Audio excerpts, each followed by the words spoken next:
ಕೋಲಾರದಲ್ಲಿ ಸುರಿದ ಧಾರಾಕಾರ ಮಳೆಯಿಂದಾಗಿ ಜನಜೀವನ ಅಸ್ತವ್ಯಸ್ತವಾಗಿದೆ. ನಿರಂತರ ಮಳೆಯಿಂದಾಗಿ ಶ್ರೀನಿವಾಸಪುರದ ಸಂತೆ ಮೈದಾನದಲ್ಲಿರುವ ಮನೆಗಳು ಸಂಪೂರ್ಣವಾಗಿ ಜಲಾವೃತವಾಗಿದೆ.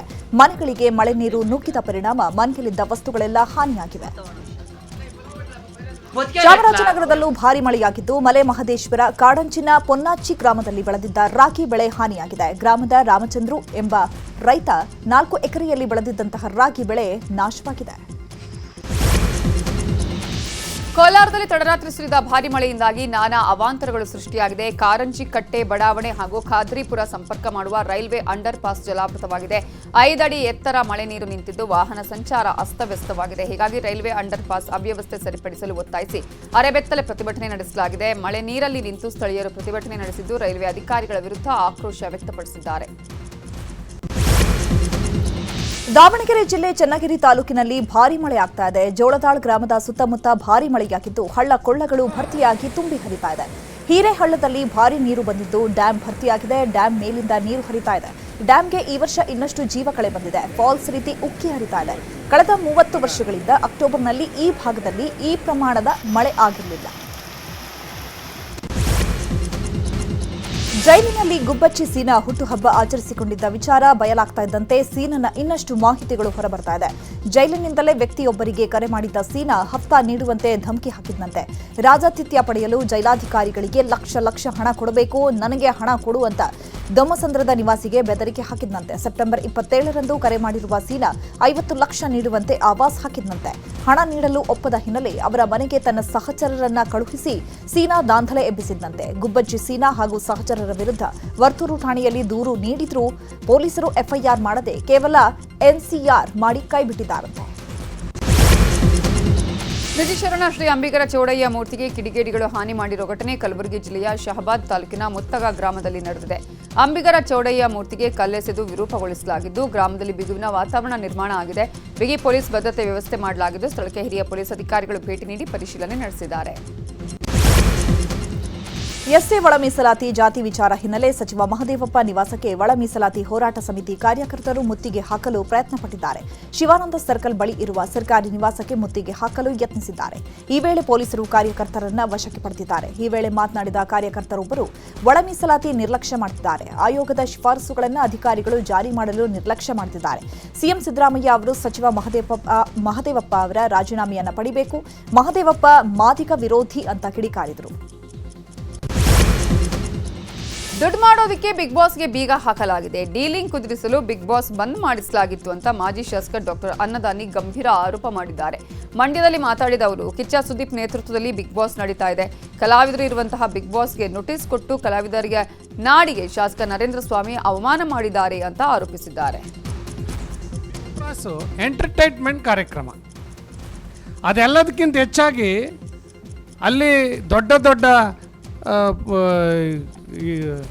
ಕಲಾವಿದರನ್ನ ಪ್ರತಿಭೆಗಳನ್ನು ಹೊರತರ್ತಕ್ಕಂಥ ಕೆಲಸವನ್ನು ನಮ್ಮ ಸುದೀಪ್ ಅವರು ಕಿಚ್ಚ ಸುದೀಪ್ ಅವರು ಮಾಡ್ತಾ ಇದ್ದಾರೆ. ನಾನು ಮೊದಲನೇದಾಗಿ ಅಭಿನಂದಿಸ್ತೀನಿ. ಸುದೀಪ್ ಅವ್ರ ಶೋವನ್ನು ನೀವು ನಿಲ್ಲಿಸ್ತೀರಿ ನೋಟಿಸ್ ಕೊಟ್ಟು ಅಂದರೆ ಅಲ್ಲೇನು ಯಾವ ಫ್ಯಾಕ್ಟ್ರಿ ಹೊಗೆ ಸೂಸ್ತಾ ಇದ್ದದಪ್ಪ, ಅದ್ಯಾವ ಕೊಳಚೆ ನೀರು ಹೋಯ್ತಾ ಇದ್ದದಲ್ಲಿ.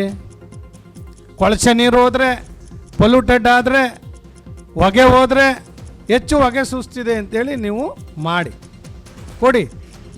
ಏನೂ ಇಲ್ಲ, ಸಿನಿಮಾ ತೆಗಿಯೋದು, ಅಲ್ಲಿ ಏನೋ ದೊಡ್ಡ ಕಲುಷಿತ ಆಗಿದೆ ಅಂತೇಳಿ ನೋಟಿಸ್ ಕೊಟ್ಟು ಯಾಕೆ ಇದನ್ನು ಮಾಡ್ತಾಯಿದ್ದೀರಿ, ಅಪಮಾನ ಮಾಡ್ತಾಯಿದ್ದೀರಿ. ನಮ್ಮ ಸಾಂಸ್ಕೃತಿಕ ನಾಡಿಗೆ ಸಾಂಸ್ಕೃತಿಕ ನಾಡಿಗೆ ಸಂಸ್ಕೃತಿ ಇರ್ತಕ್ಕಂಥ ಜನರಿಗೆ ಯಾಕೆ ಅಪಮಾನ ಮಾಡ್ತಾ ಇದ್ದೀರಾ?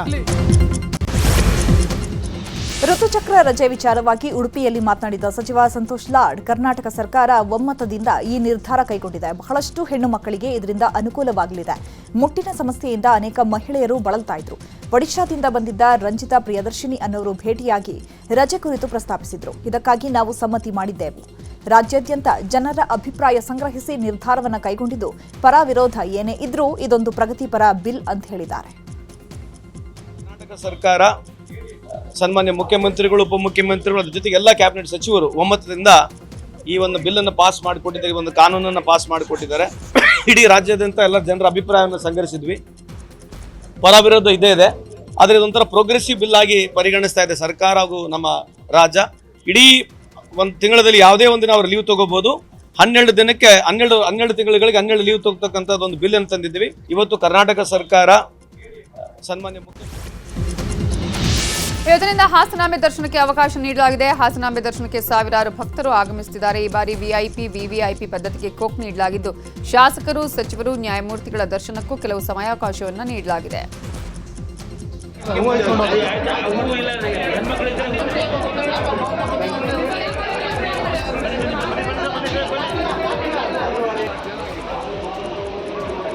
ಕೃಷ್ಣ ಬೈರೇಗೌಡರ ಕಾರ್ಯ ಶ್ಲಾಘಿಸಿದ ಹಾಸನಾಂಬೆ ಭಕ್ತರು ಕೃಷ್ಣ ಬೈರೇಗೌಡರು ಸಿಎಂ ಆಗಬೇಕು ಅಂತ ಹಾಸನಾಂಬೆ ಸನ್ನಿಧಿಯಲ್ಲಿ ಪ್ರಾರ್ಥಿಸಿದ್ದಾರೆ.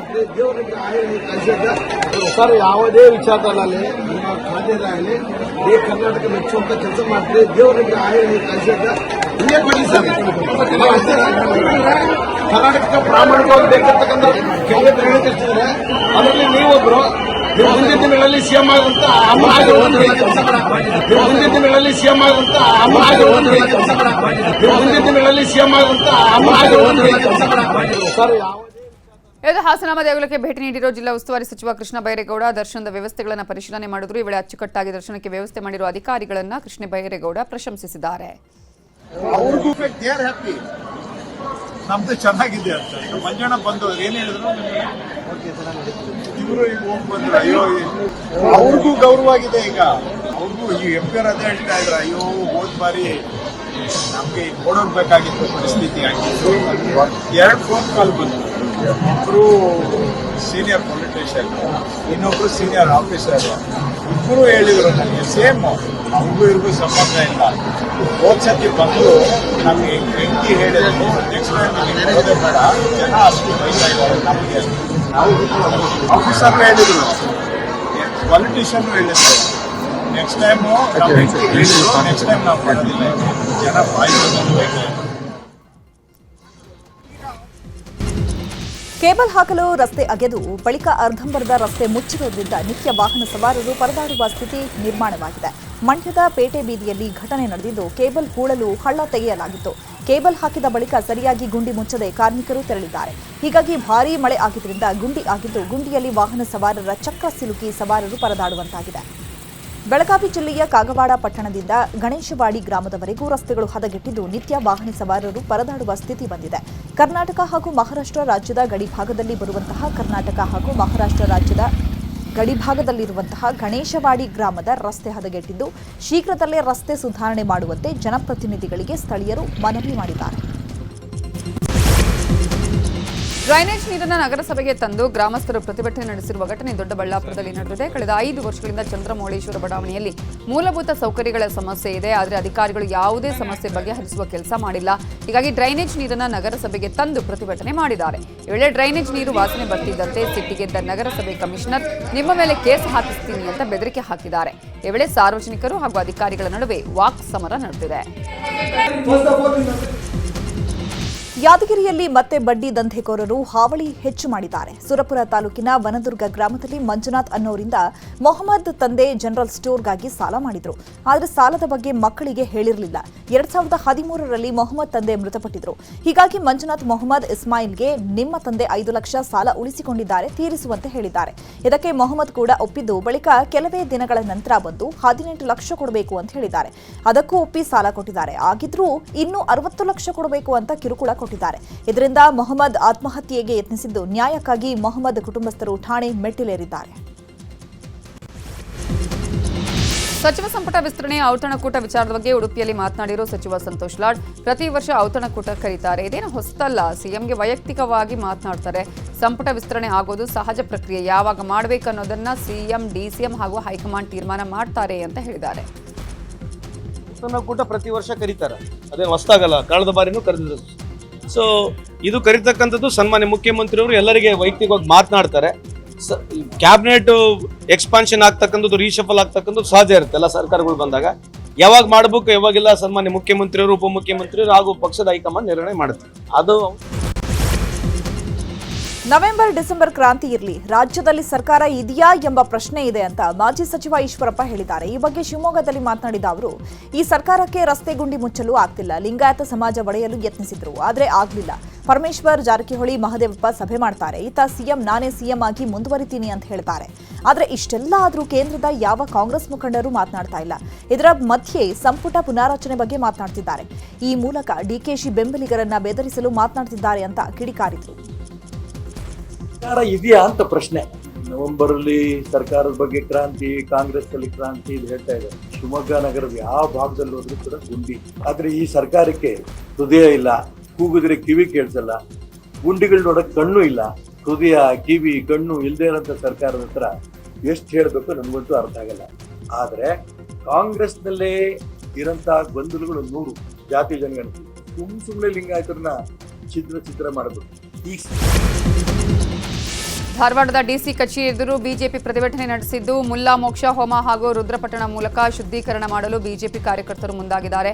ಕಳೆದ ವಾರ ಹುಬ್ಬಳ್ಳಿಯ ಕಾರ್ಯಕ್ರಮದಲ್ಲಿ ಉಸ್ತುವಾರಿ ಸಚಿವರ ನೇತೃತ್ವದಲ್ಲಿ ಆಜಾನ್ ಪಠಣ ಮಾಡಲಾಗಿತ್ತು. ಹೀಗಾಗಿ ಅದರ ವಿರುದ್ಧವಾಗಿ ಮುಲ್ಲಾ ಮೋಕ್ಷ ಹೋಮ ಆಯೋಜಿಸಿದ್ದು, ಹೋಮದಲ್ಲಿ ಶಾಸಕ ಅರವಿಂದ್ ಬೆಲ್ಲದ್, ಮಾಜಿ ಶಾಸಕಿ ಸೀಮಾ ಮಸೂತಿ ಭಾಗಿಯಾಗಿದ್ದಾರೆ. ಬಿಹಾರ ವಿಧಾನಸಭಾ ಚುನಾವಣೆಗೆ ಕೆಲವೇ ದಿನಗಳು ಬಾಕಿ ಇದೆ. ಈ ಹಿನ್ನೆಲೆ ರಾಜಕೀಯ ಪಕ್ಷಗಳು ಭರ್ಜರಿ ಪ್ರಚಾರದಲ್ಲಿ ತೊಡಗಿಕೊಂಡಿದೆ. ಇದರ ಮಧ್ಯೆಯೇ ಪೂರ್ಣಿಯಾ ಕ್ಷೇತ್ರದ ಮಾಜಿ ಸಂಸದ ಸಂತೋಷ್ ಕುಶ್ವಾಹಾ ಆರ್ಜೆಡಿ ಸೇರಲು ಮುಂದಾಗಿದ್ದಾರೆ. ಇವತ್ತು ನಡೆಯುವ ಸಾರ್ವಜನಿಕ ಸಮಾರಂಭದಲ್ಲಿ ಆರ್ಜೆಡಿಯ ಹಿರಿಯ ನಾಯಕರ ಸಮ್ಮುಖದಲ್ಲಿ ಸಂತೋಷ್ ಹಾಗೂ ಪ್ರಕಾಶ್ ರಂಜನ್, ರಾಹುಲ್ ಶರ್ಮಾ ಆರ್ಜೆಡಿಗೆ ಸೇರ್ಪಡೆ ಆಗಲಿದ್ದಾರೆ ಅಂತ ಮೂಲಗಳು ತಿಳಿಸಿವೆ. ಅನಾರೋಗ್ಯ ಹಿನ್ನೆಲೆ ಮಣಿಪಾಲ ಆಸ್ಪತ್ರೆಯಲ್ಲಿ ಮಾಜಿ ಪ್ರಧಾನಿ ದೇವೇಗೌಡರು ಚಿಕಿತ್ಸೆ ಪಡೆಯುತ್ತಾ ಇದ್ದಾರೆ. ಈ ಹಿನ್ನೆಲೆ ಮಣಿಪಾಲ ಆಸ್ಪತ್ರೆ ಸಮೂಹದ ಅಧ್ಯಕ್ಷರಾದ ಡಾಕ್ಟರ್ ಸುದರ್ಶನ್ ಬಲ್ಲಾಳ್ ದೇವೇಗೌಡರ ಆರೋಗ್ಯದ ಬಗ್ಗೆ ಮಾಹಿತಿ ಕೊಟ್ಟಿದ್ದಾರೆ. ದೇವೇಗೌಡರು ಜ್ವರ ಹಾಗೂ ಮೂತ್ರನಾಳ ಸೋಂಕಿನಿಂದ ಆಸ್ಪತ್ರೆಗೆ ದಾಖಲಾಗಿದ್ರು. ಸದ್ಯ ಅವರ ಆರೋಗ್ಯ ಸುಧಾರಣೆಯಾಗಿದೆ. ಹಾಗಾಗಿ ತೀವ್ರ ನಿಗಾ ಕೊಠಡಿಯಿಂದ ವಿಶೇಷ ವಾರ್ಡ್ಗೆ ಶಿಫ್ಟ್ ಮಾಡಲಾಗಿದೆ. ಯಾರೂ ಆತಂಕ ಪಡುವ ಅಗತ್ಯ ಇಲ್ಲ ಅಂತ ಹೇಳಿದ್ದಾರೆ. ಕರ್ನಾಟಕದ ಪ್ರಸಿದ್ಧ ಆಭರಣ ಅಂಗಡಿ ಜಾಯಲುಕಾಸ್ಗೆ ನಟಿ ಸಮಂತಾ ಋತ್ಪ್ರಭು ಅವರನ್ನ ರಾಯಭಾರಿಯನ್ನಾಗಿ ನೇಮಕ ಮಾಡಲಾಗಿದೆ. ಜಾಯಲುಕಾಸ್ ಆಭರಣ ಮಳಿಗೆ ಅಂತಾರಾಷ್ಟ್ರೀಯ ಮಾರುಕಟ್ಟೆಯಲ್ಲಿ ಹೆಸರುವಾಸಿಯಾಗಿದ್ದು, ಈಗ ಜಾಯಲುಕಾಸ್ಗೆ ಸಮಂತಾ ಅವರು ರಾಯಭಾರಿಯಾಗಿದ್ದು, ಈ ಮೂಲಕ ಜಾಯಲುಕಾಸ್ನ 3 ದಶಕಗಳ ಪ್ರಯಾಣವನ್ನ ಪ್ರತಿಬಿಂಬಿಸಲಿದ್ದಾರೆ. ತನ್ನ ವಿಭಿನ್ನ ಡಿಸೈನ್ಗಳ ಮೂಲಕ ವಿಶ್ವದಾದ್ಯಂತ ಜಾಯಲುಕಾಸ್ ತನ್ನ ಪ್ರಸಿದ್ಧಿಯನ್ನು ಮತ್ತಷ್ಟು ಹೆಚ್ಚಿಸಿಕೊಂಡಿದೆ. ಇವತ್ತು ಬೆಂಗಳೂರಿನಲ್ಲಿ ಜುವೆಲ್ಸ್ ಆಫ್ ಇಂಡಿಯಾ ಎಕ್ಸಿಬಿಷನ್ ಉದ್ಘಾಟನೆಗೆ ಆಗಮಿಸಿದ್ದ ನಟಿ ಸಮಂತಾ ಕಾಂತಾರ ಸಿನಿಮಾ ನೋಡಲು ತುಂಬಾ ಉತ್ಸುಕರಾಗಿರುವುದಾಗಿ ಹೇಳಿದ್ದಾರೆ.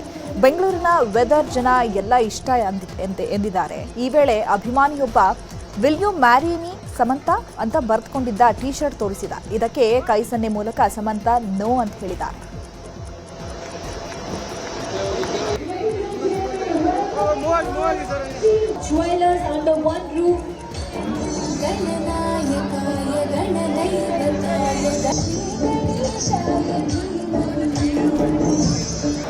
And we are deeply, deeply honored to have Samantha as our guest of honor. How do you guys feel about Kantara? I'm so excited to go and watch it. Did you all watch it? Everyone watch? I'm going to go and watch it today. Actually, in the evening, I'm watching Kantara. I've heard amazing things about the film, and I'm so happy and so excited.